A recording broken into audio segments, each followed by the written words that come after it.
Hello and welcome to the Brian Hornback Experience. This is episode 129, and it's time for city elections. The 2023 city elections are upon us, and I've got the first candidate on here on episode 129. There's about 14 candidates running for about 5 different offices in the city of Knoxville.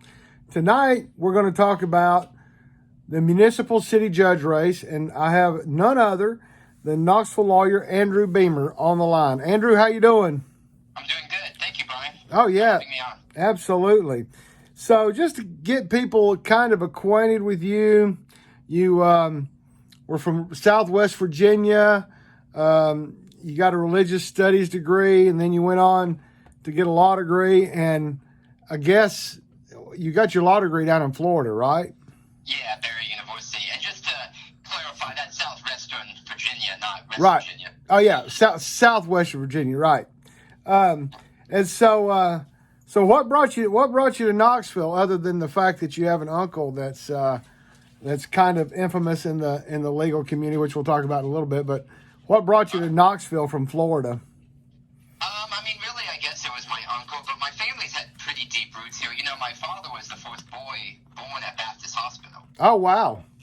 Yeah, in 1948. And actually, my brother was born in Knoxville, too. Wow. In 1979. So my mother and my father lived here for quite some time. But my grandfather was a professor, and he taught at UT, and that's when my father was born. So, you know, in a weird way, we've had some roots going back a good 60, 70 years now. And we I've been coming and going from Knoxville since I was born, but mostly because my uncle stayed here. Right. And then after I got a law degree, I needed to learn how to be a lawyer. So that's, Right. Rufus said he would teach me, so that's kind of how it got me here. Right. So you've actually been practicing law for, you got your law degree, I think, in about, 2010, 2011, is that right? I got my law degree in 2009, and I came here in January of 2010. So you've been practicing here for 13 years. You've been. So, what kind of law does Andrew Beamer practice on a daily basis? I do a pretty big variance. I do a lot of juvenile in Blount County. I don't do as much juvenile in Knox County. I learned pretty early on. I think that I didn't really want to do juvenile in the county I lived in. Right. I like juvenile law, but it's, when you go to places and you see people that you're interacting with, I kind of like having that, the break in that context. But I also do a pretty decent amount of criminal. I was in criminal court today. I do a lot of divorces and also some personal injury and civil. So kind of a jack of all trades. Wow. So the municipal city judge position, there's 4 candidates, and we're only going to talk about Andrew Beamer on this episode of the Brian Hornback Experience. But what kind of made Andrew decide that, hey, I might want to throw my hat in a crowded field for municipal city judge? Well, honestly, when I pulled my petition, I didn't know it was going to be as crowded as it was. Oh, okay. So that, I don't know if that would have affected my position or not, but once I decide to do something, I'm pretty much going to do it. Right. So, I've lived in the city now, and honestly, that's the thing, is I've lived in the urban part of the city for the last 13 years. I've lived on Hill Avenue, I've lived on Gay Street, I lived over at West 5th, and now I live in Old North Knox. I think it was a combination of things. Having lived in the city, municipal court was always one of the courts that was more interesting to me because it's a part-time position. I enjoy being a lawyer. I don't think I really would like to be a full-time judge. I don't think that's really what I want. So I think that I saw it as an opportunity to really have an effect on the community that I kind of live in. And even now I could walk to the court because it's moved. So it was really a thing of me seeing that, the downtown area, the urban Knoxville kind of area, I felt like it could use a little bit of a fresh breath. And I like Judge Rawson. This is nothing personal against him. Right. To me, it's just, I think that, being someone in that community, I feel like I can do a good job of dealing with the issues that this community is dealing with. Right, and it is almost a an old night court type situation. I mean, municipal city judge does have a couple of day courts, but there is a Tuesday night and a Thursday night docket. So it does kind of take you back to that old sitcom night court. Oh yeah, and I would try to move the Wednesday to night court as well. Actually, if I get elected, that's something I'm going to look into. Right. So you know, it's an interesting position. But let's kind of talk about. Obviously, you've been in Knoxville for about 13 years practicing law, but you know you're not a newcomer to politics. I mean, you've been participating in the process. You've been voting on a regular basis. You know, your campaign slogan is "Progressive, Experience, Ready." Obviously you've said you're progressive. I mean, I think from looking at your voting record and kind of your stances, you probably do lean more Democrat, but you have voted a Republican a time or two. But I saw where you went to Nashville and you had your picture made recently with two of the Tennessee Three, Justin Jones and Gloria Johnson, and that was at a Bernie Sanders rally. So just kind of talk about, you know, kind of your experience in the political process. I mean, you know, I think obviously municipal city judge, everything in the city until next year is nonpartisan, and you need Democrats and Republicans to vote for you. But just kind of talk about your involvement in politics and voting in Knoxville. Well, actually, the first thing I did one of the first campaigns I did anything with was Madeline Rohero in 2011. Wow. Yeah. I actually still have my Vote Madeline Rohero T-shirt. But as you can tell, I have like a speech impediment, so sometimes people will. I think people don't understand that like door knocking and phone calling are not really things that, you know, I necessarily feel real comfortable doing. It's not really my strong point, but I have been involved. And I'm a strong believer in community, you know, in voting and knowing who's in the community. I think it's very important.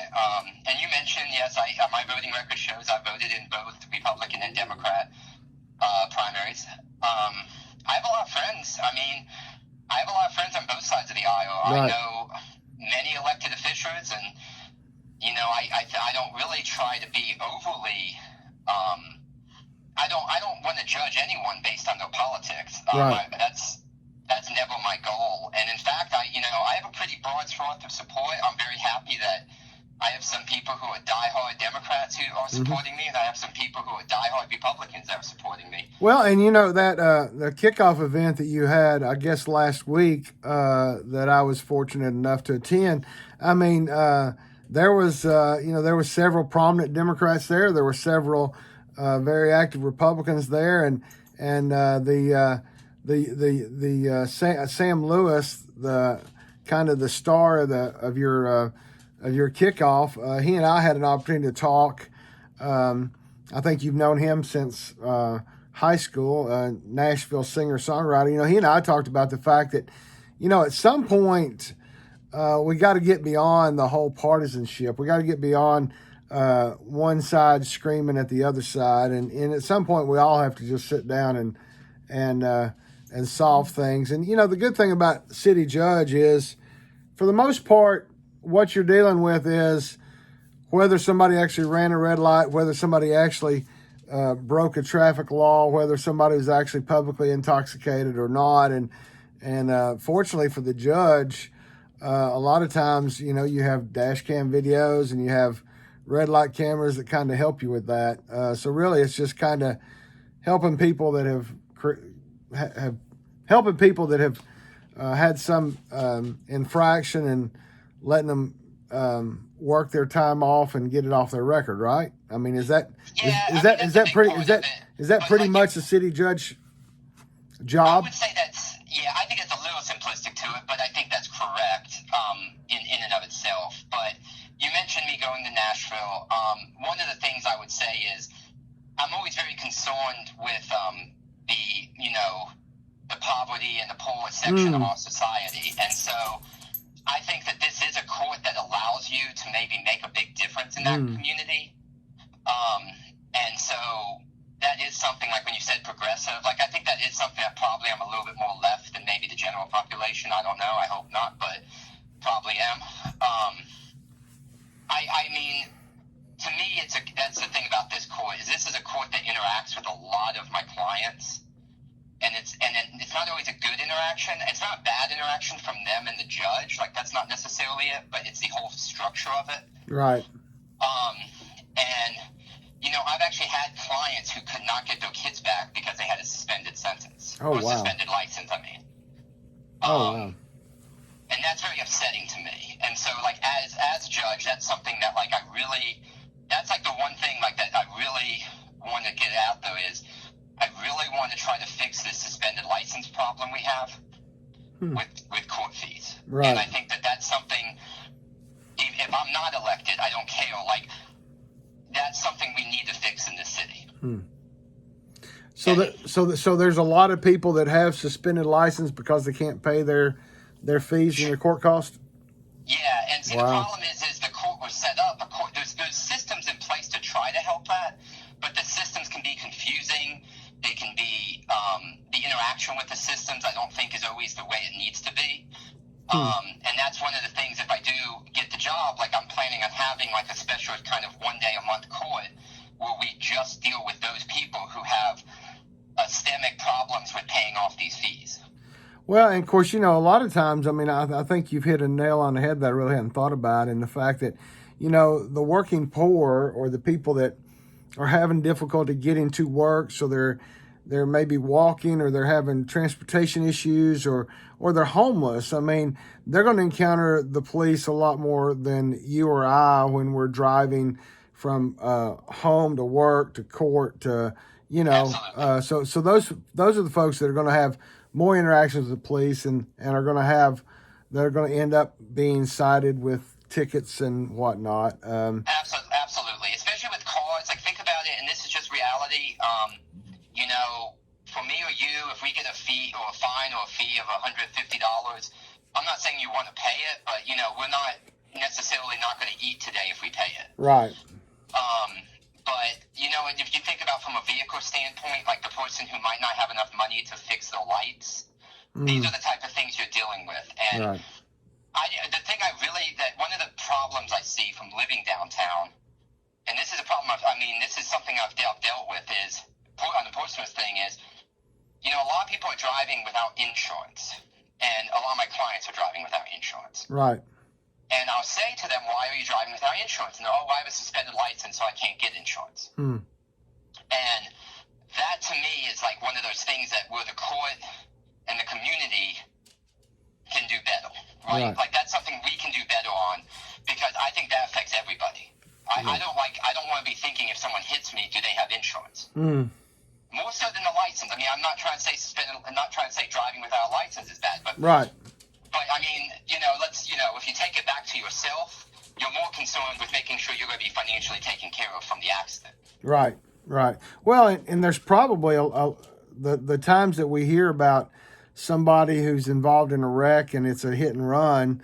Those people that are running are probably running because they don't have insurance, so they know that in addition to having, for whatever reason, maybe they caused the accident for whatever reason, but they know they're going to wind up with a second ticket because they don't have insurance, right? Yeah, and that just happened to my fiance. He got hit early in the morning, I think 3 or 4 months ago, over at by our house over on Broadway. Wow. Yeah, so, I think there's more and more hit and runs than we realize. I hear of them more and more. So I mean, you've pretty much hit on the three things that you're using as your campaign: progressive, experienced, and ready. I mean, clearly you have the years of experience in handling it. Clearly, you know the issues that are encountering a municipal city judge. How's the campaign going? You already said that sometimes knocking on doors, and of course you also have a full-time job, which is a legal practice. But How's Yeah, how are you enjoying the campaign so far? There's parts of it that are very enjoyable. One thing is I've had a lot of success in the past. We just got signs on Thursday. We're already out. I had to buy more. That's awesome. So that's been fun, and I've been amazed at how many of my friends are, trying to get more signs. Like so that part's been, honestly, I'd say the successful part has been that part. Yeah. I'm learning a lot of stuff kind of on the road. There's a lot of stuff that surprised me. I've been surprised by the amount of attention this race is receiving. And that goes back to something you said, where, like, I've been involved a little bit more than people realize. Right. And in most of the judicial elections that I've been involved in, I don't feel like there was as much attention on it. And I'm not somebody who necessarily likes a lot of attention.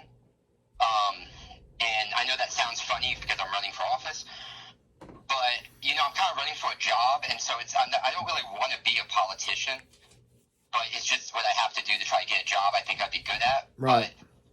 But it's not something that part of it's a little strange to me. Like, I don't deal well with, like, a lot of attention. Well, and it is kind of interesting. Judge Rosin, like you said, I mean, you have a favorable opinion of Judge Rosin, and I think for the most part, a lot of people have a favorable opinion. But I mean, for the most part, he's been pretty much unopposed most of his career.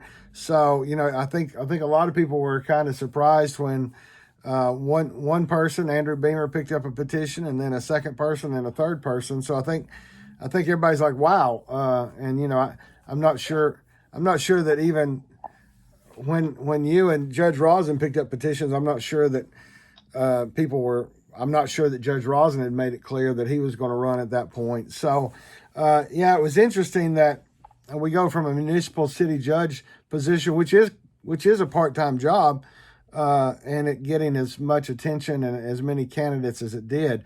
I know that the Bar Association published candidate profiles, and it just occurred to me that we're doing this 129th episode of the Brian Hornback Experience on June 20th. Wasn't the bar supposed to put out something around the 17th or 18th of July? They did, and I didn't do too well on that. That was a little disappointing. Well, like I say, I don't. Here's the thing. I mean, I've been an elected school board member. I've been a political party chairman. I've been involved in, as you mentioned, some other judicial races in the past, countywide. And this is no slam on attorneys or on teachers, but both teachers that should be involved in electing school board members have a tendency not to vote. And what I've noticed in attorneys is many of them will give money, but it's hard to find many of them voting. So whether you scored really high or really low or whatever, I don't know that a popularity contest among lawyers is necessarily a good gauge. No, well, it's probably not, because I can guarantee you there's 3 lawyers I know who definitely voted. If they did vote, they definitely voted against me. But the funnier part to me is most of the people I know just didn't vote. Right. And honestly, I didn't vote, and maybe I don't know how that slipped my mind, but with everything going on, like, I'd even vote in it. So I can tell you right now, whoever voted, I'm not one of them. Right. It's fine. I'm not too concerned by it. I mean, most people just said they don't know me. Right. And that's I mean, for a bunch of lawyers not to know another lawyer, I mean, that's not necessarily a bad thing, right? No, but it's also just kind of telling. I mean, one thing is I hate to tell people is probably if I said, well, I'm not one with a speech impediment, they would be like, oh, yeah, I know that guy. Right. But, like, I mean, it happens a lot in general where people ask me who a lawyer is. I don't know him, and then next thing I know, it's somebody I do kind of know. Right. But I think that's why I kind of took away from it. But it's also because you have to realize, like, we have a lot of different lawyers here. Like, I don't know any of the lawyers who practice really in federal. There's like a whole federal bar that I really don't even interact with. Well, and then you got the business law guys. Yeah. I mean, the guys that handle real estate transactions and business transactions. I mean, they never really darken it. I mean, they do file court filings, but they're not necessarily in court practicing or anything. So, I mean, there's a lot of different lawyers out there, right? So, I mean. Oh, yeah. And I mean, that's part of it. And it's where you have to be careful, too. Because, I mean, I've seen it myself where people say things like, I don't know if that's a good lawyer. And you don't really realize that you might be talking about. I knew it years ago when you had AVO and it said that Joe Costner was not a well-known attorney.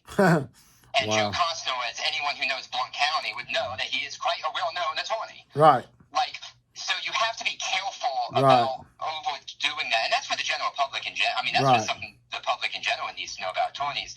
There are people out there who are quite good at things that you just might not know. Oh, absolutely. Absolutely. I mean, there's some attorneys that you use for, and like you said, I mean, you do a lot of juvenile practice. You do some criminal practice. I mean, you're not going to hire a juvenile lawyer when you're facing a first degree homicide case. So I mean, you gotta know what your charges are, and there's certain lawyers that can practice certain things that others can't. So I mean, again, it's a popularity contest, and we probably ought not have popularity contests, especially when we're talking about judges and people who are going to have to. I mean, it's a 4-year term, and you're going to be affecting people's lives for 4 years. But you folks can find you. You've got at least 2 socials, and you got a website. It's Beamer with the number 4 Judge, BEAMER, the number 4 Judge, JUDGE.com.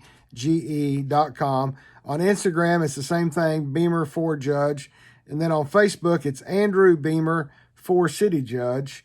But I think we've covered just about everything. Is there anything that you think the folks need to know about Andrew Beamer before we conclude this episode?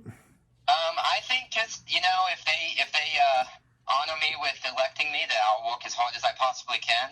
And even if they don't, please go vote. Right. I mean, it's very important to vote.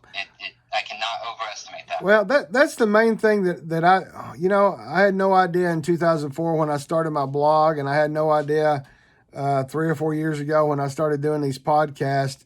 My main thing is that anybody that puts their name on a ballot should have an opportunity to be heard. And so that's why I extend the invitation to everybody to do the podcast, because I want voters, when they're going to vote, I want them to be casting an informed vote. Hopefully people listening to these podcasts, with the candidates that are on here, hopefully they've learned more about Andrew Beamer, and if it convinces them to vote for you, great. And then again, if they wind up finding themselves needing a lawyer, maybe they'll remember the name Andrew Beamer, right? Yeah, I want to win, but I understand these things, and I'm not. I don't really look at my opponents as a personal. It's not necessarily that personal to me. Well, I understand it. Right. And everybody, most people lose their first race. I mean, you look at what happened to Abraham Lincoln. I mean, he lost numerous races. I mean, I lost my first race at 21. I waited 10 years. I came back and ran and was elected to school board, and then wound up being a political party chairman for 2 years. And it's all fun. I mean, you can only do what you can do with what you've been given, and you move on from there. But good luck to you. Early vote starts on August the 9th. Where is my Andrew Beamer card? So August the 9th through what? August the 24th? I think so. I think it stops 5 days before. Yeah. And then the general election is the 29th. Yep. And that's right. Yeah. There's a 5-day grace period in there. So, August the 9th to August the 24th is early vote. There's going to be several early vote locations around the city. It's Beamer, BEAMER, the number 4, Judge, JUDGE.com. And I'll just let you go ahead and ask folks to vote for you, or at least be sure and vote. And I appreciate you being on the first of the 2023 City of Knoxville election interviews. Well, I really appreciate it. Thank you, Brian. And like I said, I just hope everyone gets out there and votes. Sounds great. All right, Andrew, good luck to you, and we'll talk to you soon. Thank you. Uh-huh.